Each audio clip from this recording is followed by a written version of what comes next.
रामपुर गांव में शंकर नाम का एक कुशल मूर्तिकार रहा करता था। उस दिन वो मायूसी से जमींदार की हवेली में बैठा हुआ था। देखो शंकर, मेरी तुमसे कोई दुश्मनी नहीं है, लेकिन जितनी मूर्तियां तुमसे दूसरे राज्य में बेचने के लिए ली थी वो सब की सब टूट गईं। क्या बात कर रहे हैं जमींदार जी? मैं इतनी मेहनत से मूर्तियां बनाता हूं, पर ना जाने मेरी किस्मत में क्या लिखा है। मेरी मूर्तियां ऐसे ही टूट जाती हैं और मैं चाहकर भी धन नहीं कमा पाता। देख शंकर, मुझे तेरी कारीगरी पर कोई शक नहीं है, पर लगता है कि तुम अच्छी गुणवत्ता की मिट्टी इस्तेमाल नहीं करते हो। तुम्हें जंगल जाना चाहिए और अच्छी मिट्टी की तलाश करनी चाहिए। मुझे यकीन है कि जंगल में बढ़िया मिट्टी जरूर मिलेगी। शंकर को जमींदार की बात पसंद आई। वो चुपचाप वहां से निकल गया।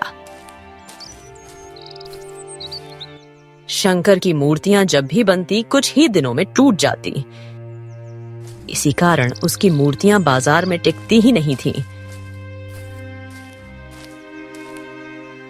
सोचा था कि जमींदार को मूर्तियां बना के दूंगा तो कुछ अच्छी खासी आमदनी हो जाएगी, क्योंकि पूरे गांव में वही तो सबसे बड़ा व्यापारी है जो मूर्तियां खरीदकर राज्य में अच्छे दामों पर बेचता है।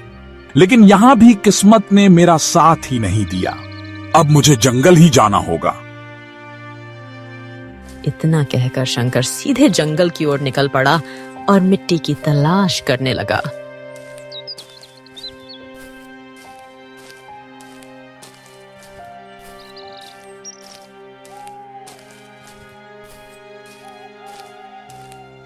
कुछ देर खोजने के बाद शंकर को एक स्थान दिखाई दिया जहां मिट्टी का ढेर पड़ा था।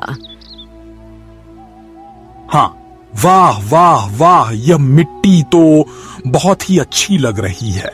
एक काम करता हूं, यहीं से खुदाई करके मिट्टी ले जाता हूं और फिर सुंदर सुंदर मूर्तियां बनाता हूं। हाँ,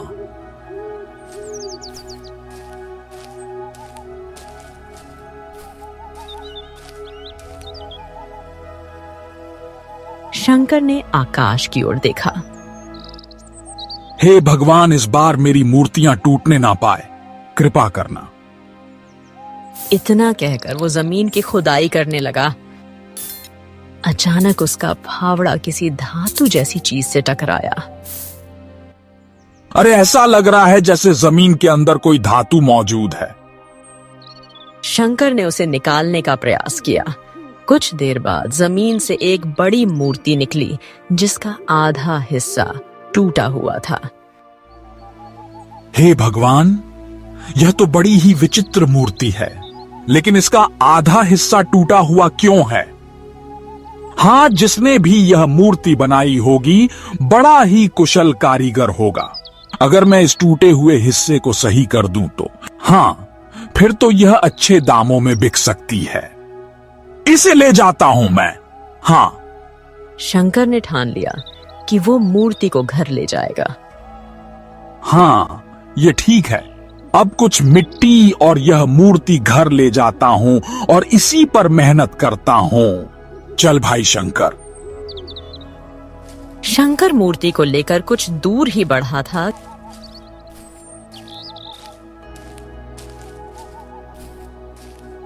कि तभी पूरा जंगल विचित्र आवाजों से गूंज उठा। अरे बाप रे बाप! हे भगवान, हे भगवान, यह जंगल तो बड़ी ही भयानक आवाजों से गूंज रहा है। ऐसी आवाजें तो मैंने अपने जीवन में कभी नहीं सुनी। जल्दी जल्दी मुझे यहां से निकलना होगा। जल्दी चल। हाँ, चल शंकर। शंकर भारी मूर्ति उठाकर तेज तेज कदमों से चलने लगा, लेकिन अगले ही पल झाड़ियों से एक काला जंगली भालू निकलकर उसके सामने आ खड़ा हुआ।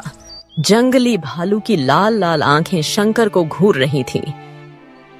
हे भगवान, इसकी आंखें कितनी विचित्र हैं। लगता है कि यह बहुत ही खूंखार जंगली भालू है।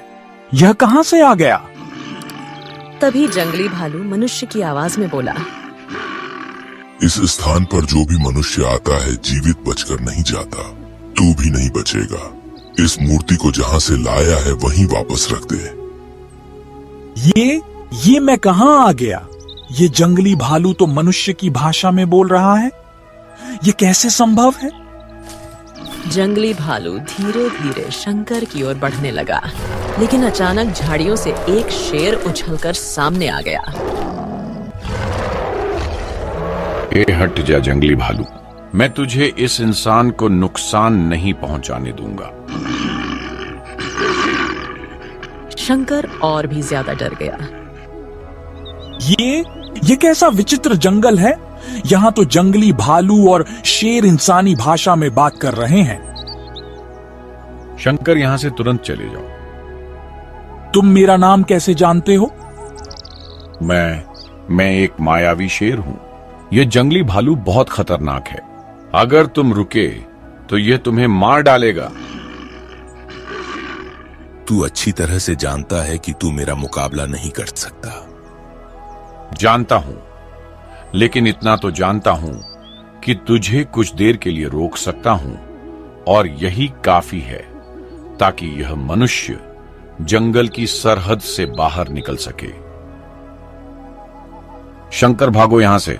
इस मूर्ति को पूरा करना है, लेकिन याद रखना अमावस की रात में इसे पूरा करना जरूरी है।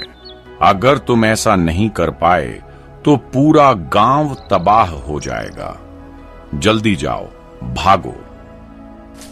यह सुनते ही शंकर तेज कदमों से जंगल से बाहर निकल गया।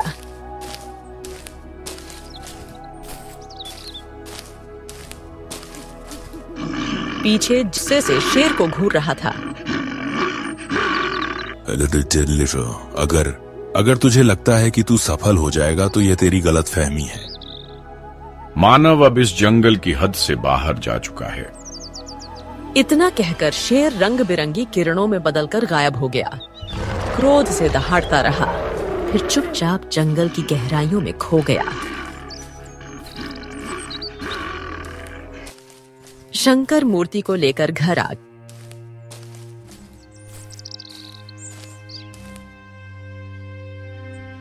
उसने गहरी सांस लेकर मूर्ति की ओर देखा। हाँ, इस मूर्ति से जरूर कोई ना कोई बहुत बड़ा रहस्य जुड़ा है। आखिरकार यह मूर्ति किसकी हो सकती है? मूर्ति को पूरा करने में उसकी रुचि और बढ़ गई, लेकिन सोचते सोचते कब वो नींद की आगोश में चला गया, उसे पता ही नहीं चला।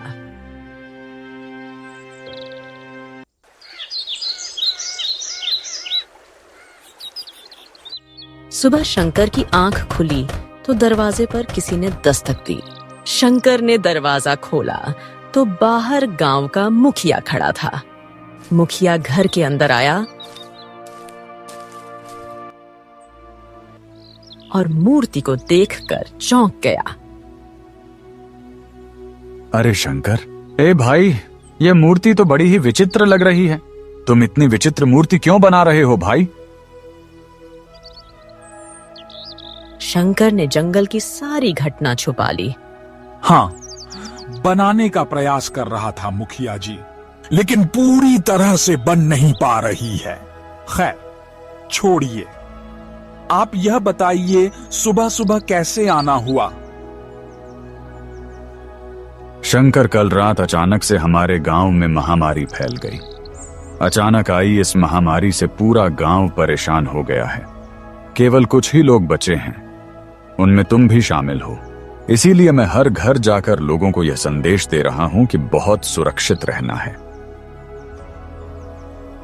गांव के प्रति आपकी चिंता देखकर मुझे काफी अच्छा लगा। मुखिया जी, बहुत अच्छी बात है। मुखिया मुस्कुराया और वहां से चला गया। शंकर मूर्ति को पूरा करने का प्रयास करने लगा, मगर काफी मेहनत के बाद भी मूर्ति पूरी नहीं हो सकी। बड़ी ही विचित्र मूर्ति है। जब भी इसमें मिट्टी इस्तेमाल करता हूं, कुछ देर बाद मिट्टी छूट जाती है। लगता है इस मूर्ति के लिए अच्छी गुणवत्ता वाली मिट्टी ही चाहिए, परंतु अब जंगल कैसे जाऊं? मुझे तो जंगल जाने में भी डर लग रहा है। शंकर बैठ गया और गहरी सोच में डूब गया। हाँ, डरने से बेहतर है कि कुछ किया जाए। एक काम करता हूं, कल तो जंगल की गहराई में गया था, लेकिन आज सिर्फ सीमा से लगे हिस्से में आता हूं। वहीं से मिट्टी लेकर मूर्ति को पूरा करूंगा। मायावी शेर ने कहा था कि अमावस से पहले मूर्ति को पूरा करना जरूरी है, नहीं तो गांव तबाह हो जाएगा। हाँ, शायद इस महामारी का भी उसी चेतावनी से कोई संबंध है। इतना कहकर शंकर घर से निकल गया और जंगल की सीमा तक पहुंचा।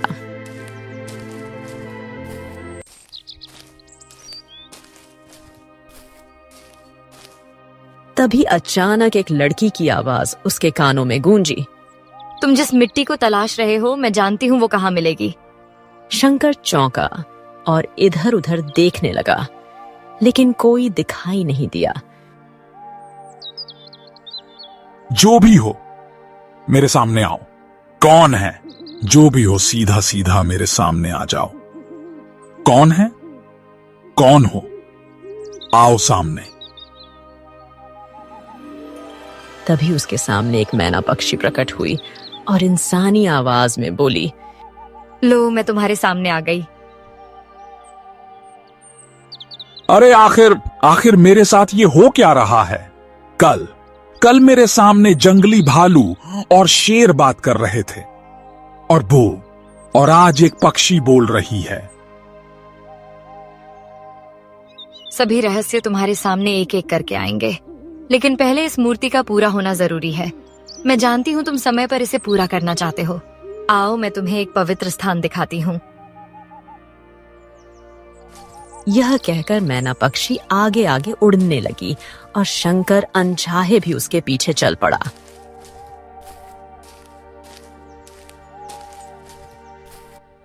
कुछ देर बाद सामने उसे एक विचित्र मंदिर दिखाई दिया। ओ, यह तो बड़ी ही विचित्र बात है। मुझे तो विश्वास ही नहीं था कि जंगल में कोई मंदिर हो सकता है। यह कोई साधारण मंदिर नहीं है शंकर, यह एक दिव्य मंदिर है। इस मूर्ति को तुम केवल इसी मंदिर की दिव्य मिट्टी से ही पूरा कर सकते हो। मैना पक्षी मंदिर के अंदर चली गई और शंकर भी उसके पीछे चला गया। वहां एक कोना था जहां मैना पक्षी बैठ गई। यही वो दिव्य मिट्टी है, इसे लेकर मूर्ति को पूरा करो, पर याद रखना परसों अमावस की रात है। तुम्हें किसी भी कीमत पर उस रात इस रहस्यमयी मूर्ति को पूरा करना होगा। और तुम कैसे जानती हो कि मैं समय पर मूर्ति को पूरा करना चाहता हूँ? और यह भी बताओ कि यह रहस्यमय मूर्ति आखिरकार है किसकी? अभी तुम जाओ और इस मिट्टी से मूर्ति को पूरा करने का प्रयास करो। सही समय आने पर मैं तुम्हारे घर आऊंगी और तुम्हें सारा रहस्य बताऊंगी।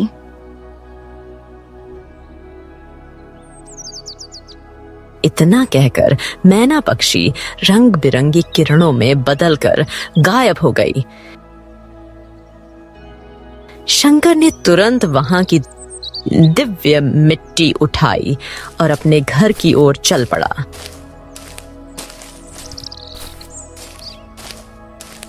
घर पर आकर शंकर दिव्य मिट्टी से अधूरी मूर्ति को पूरा करने लगा।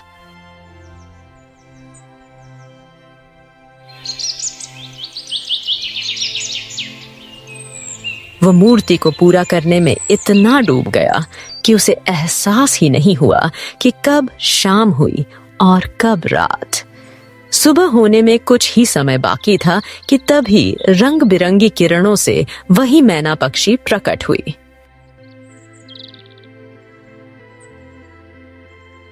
शंकर, तुमने तो एक ही रात में इसे लगभग पूरा कर दिया है। मुझे विश्वास है कि आज रात अमावस तक यह मूर्ति पूरी हो जाएगी। हाँ, अब मुझे बताओ कि आखिरकार इसका रहस्य है क्या? इतना कहते ही मैना पक्षी अचानक एक सुंदर लड़की में बदल गई। बाप रे, आखिरकार तुम हो कौन? इस मूर्ति को गौर से देखो। तुमने इसे 90% तक तैयार कर लिया है। इतना तो तुम समझ ही गए होंगे कि यह मूर्ति किसकी है। शंकर ने मूर्ति को ध्यान से देखा। हाँ, यह मूर्ति किसी ऋषि की मालूम पड़ती है। सुकन्या बताने लगी। मेरा नाम सुकन्या है और मैं इन्हीं ऋषि की पुत्री हूँ। अब जो कुछ बताने जा रही हूँ उसे ध्यान से सुनो। वर्षों पहले मेरे पिता महान ऋषि थे। एक दिन उनके स्वप्न में एक देवता प्रकट हुए और बोले कि वह उनकी मूर्ति बनाए। जब मूर्ति पूर्ण होगी तब देवता उसमें समा जाएंगे और पृथ्वी पर प्रकट होंगे। मेरे पिता ने मूर्ति बनाना प्रारंभ किया, मगर जंगल में एक राक्षस था जिसे यह सब पता चल गया। वह जानता था कि अगर देवता पृथ्वी पर आ गए तो राक्षसों का नाश हो जाएगा। जब मेरे पिता मूर्ति पूरी करने ही वाले थे तब वो राक्षस आया और मूर्ति तोड़ दी। यह देखकर देवता क्रोधित हो गए और उन्होंने मेरे पिता से कहा, इतना बड़ा ज्ञानी होते हुए भी तू इस मूर्ति को बचा नहीं पाया, और गुस्से में मेरे पिता को पत्थर बना दिया। मुझे मैना पक्षी में बदल दिया और उनके एक शिष्य को शेर में परिवर्तित कर दिया। यह सुनकर शंकर चौंक गया। अब मैं समझ गया। जंगल में जो शेर मुझे मिला था और उसने जिस जंगली सूअर से मेरी रक्षा की थी, वो वही शिष्य था ना? हाँ, और जो जंगली सूअर तुम्हें मिला था वही राक्षस है। वो किसी भी कीमत पर मूर्ति पूरी होने नहीं देना चाहता।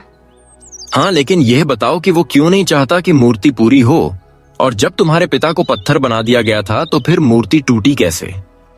जब देवता ने श्राप दिया तब मैंने देवता से क्षमा मांगी। देवता को दया आई और उन्होंने अपनी शक्ति से मूर्ति तोड़ दी। उन्होंने कहा मैं दिन में पक्षी रहूंगी और रात को थोड़ी देर मानव रूप ले सकूंगी, और यह भी कहा कि जब कोई अमावस की रात तक मूर्ति को पूरा करेगा तब श्राप समाप्त होगा। मेरे पिता असली रूप में लौट आएंगे, मैं भी मुक्त हो जाऊंगी और मेरे पिता का शिष्य वो शेर भी वास्तविक रूप में लौट आएगा। तब मेरे पिता देव शक्ति से उस राक्षस का अंत करेंगे। यही कारण है कि वो मूर्ति पूरी नहीं होने देना चाहता। तुम्हारे गांव में फैली महामारी भी उसी राक्षस की देन है। यह सुनकर शंकर और चौंक गया।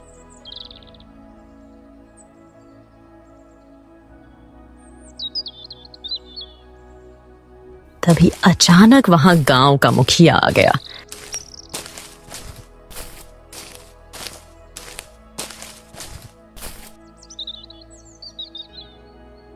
ए शंकर, मैंने सब कुछ सुन लिया है। तुम्हारी वजह से मैं पूरे गांव को संकट में नहीं डाल सकता। मुसीबत तो और बढ़ जाएगी अगर मूर्ति अधूरी रह गई। अगर मूर्ति नहीं बनी तो महामारी खत्म नहीं होगी। राक्षस पूरा गांव तबाह कर देगा। उसका अंत केवल मेरे पिता ही कर सकते हैं। मुखिया ये सुनकर हैरान रह गया। मुखिया जी, मुझे लगता है कि हमें मूर्ति पूरी करनी चाहिए और सुकन्या और ऋषि की मदद करनी चाहिए। हाँ तो ठीक है, ठीक है। इतना कहकर मुखिया वहां से चला गया।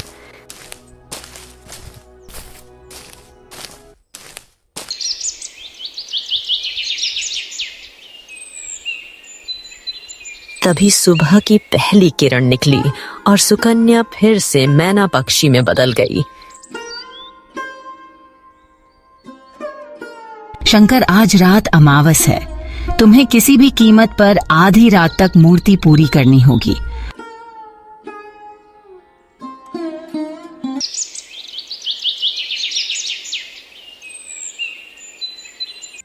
शंकर पूरी लगन से मूर्ति को तैयार करने लगा। वो मूर्ति को तैयार करने में इतना डूब गया कि उसे पता ही नहीं चला कि रात हो चुकी है।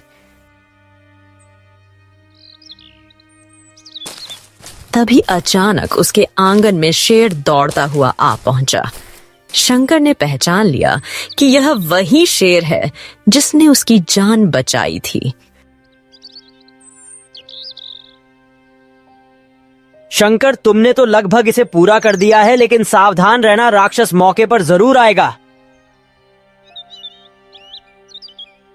तभी रंग बिरंगी किरणों से मैना पक्षी प्रकट हुई और सुकन्या में बदल गई। अपने पिता की अधूरी मूर्ति को देखकर उसकी आंखों से आंसू बह निकले।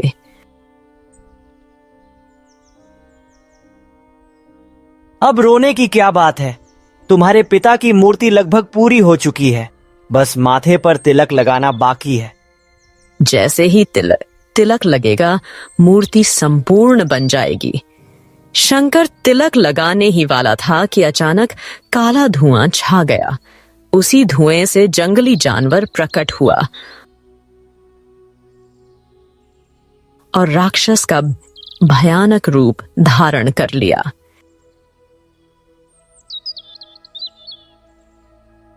और तुझे क्या लगता है कि मैं यह मूर्ति बनने दूंगा? हाँ, अब मैं तुझे मार दूंगा। मरने से पहले तुझे अपना असली रूप दिखाऊंगा। राक्षस ने शंकर को उठाकर फेंक दिया। उसका सिर दीवार से टकराया और खून बहने लगा।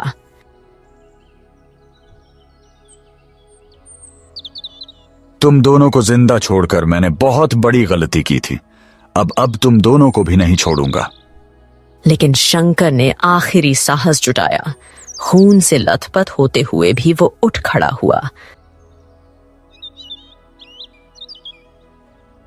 और तेजी से मूर्ति के माथे पर तिलक लगा दिया। अचानक रंग बिरंगी किरणें फूटी और मूर्ति जिस होकर रशी में बदल गई।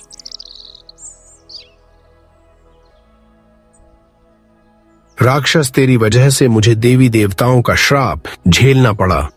मेरी पुत्री और मेरा शिष्य भी तेरी वजह से श्रापित हुए। अब तेरा अंत समय आ गया है। ऋषि की आंखों से दिव्य किरणें निकली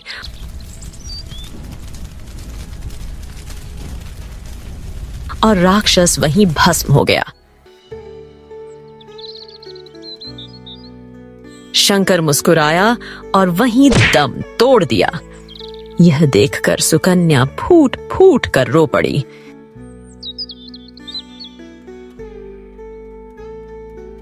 पिताजी, इस मूर्तिकार ने अपनी जान देकर आपको श्राप से मुक्त किया है।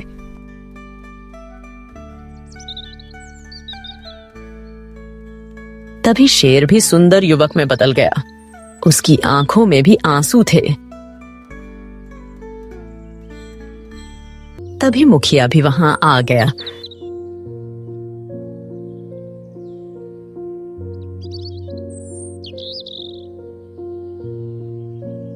गुरुजी, अगर यह चाहता तो डर की वजह से मूर्ति अधूरी छोड़ देता, लेकिन इसने अपना जीवन देकर आपको मुक्त कर दिया।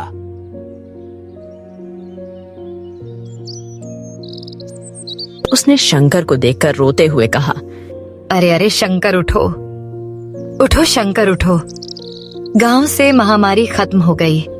देखो, उठो शंकर, उठो। ऋषि भावुक होकर आकाश की ओर देखने लगे और प्रार्थना की। हे ईश्वर, अगर इस मूर्तिकार में जीवन का कोई अंश बाकी है तो इसे पुनः खड़ा कर दो। अचानक दिव्य किरणें फूटी और शंकर की आंख खुल गई। पिताजी, शंकर जीवित हो गया। अरे शंकर, तुम फिर से लौट आए। शंकर मुस्कुराया। सुकन्या ने झिझकते हुए कहा, पिताजी, मैं शंकर से प्रेम करने लगी हूँ और इससे विवाह करना चाहती हूँ। ऋषि मुस्कुराए और धीरे धीरे कदम बढ़ाकर शंकर और सुकन्या के हाथ एक दूसरे में रख दिए।